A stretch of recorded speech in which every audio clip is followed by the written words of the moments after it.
Alyansa para sa pamulan, alyansa ng bagong Pilipino, alyansa para sa bagong Pilipina. Panahon na ng pagbabago, kahit sa'y buhay mo, napapanalangin ako.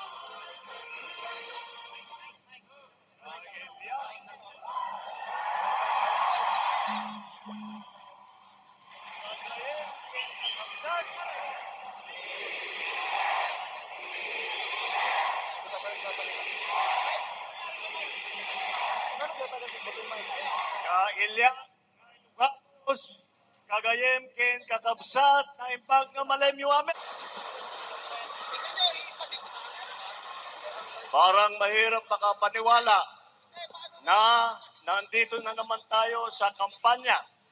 Napakabilis ng panahon, napakabilis ng pagdaan ng 3 taon ang kanilang pangangailangan. Ito naman ay nanggaling wala sa kanilang kasabwat sa pagbulsa ng sako-sakong pera, pinagsamantalaan ang krisis ng pandemya, pinabayaan ang ating mga kababayan na magkasakit at mamatay. Wala sa kanila ang mga pumapalakpak sa China at natutuwa pa kapag tayo ay binobomba ng tubig. Tinatamaan ang ating mga Coast Guard, hinaharang ang ating mga mangingisda, ninanakaw ang kanilang huli. At bukod pa ron ay inaagaw pa ang mga isla natin para maging bahagi ng kanilang bansa. Wala po sa kanila ang tilang sakristan ng isang bulaang propeta na nasasakdal dahil sa pagyurak sa ating kabataan at sa ating kababaihan. Wala sa kanila ang tagataguyod ng pugad ng krimen, ng sentro ng paglalapastangan ng mga kababaihan na mga pugo. Tayo ngayon ay nasa sangandaan ng ating paglalakbay bilang isang malayang bansa.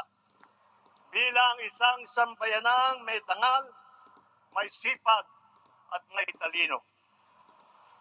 Tayo ba ay papayag na babalik sa panahon gusto ng kung kailan gusto ng ating mga liderato maging probinsya tayo ng China?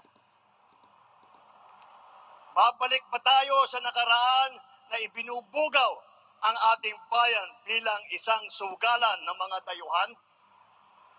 Nais pa natin bumalik sa landas na umaapaw sa dugo ng mga inosenteng mga bata na inagaw sa kanilang mga anak, mga ina, kinuha sa kanilang mga tahanan at inagaw ang kanilang kinabukasan. Na mabalik tayo sa ganyang klaseng pagpatakbo. Kaya naman,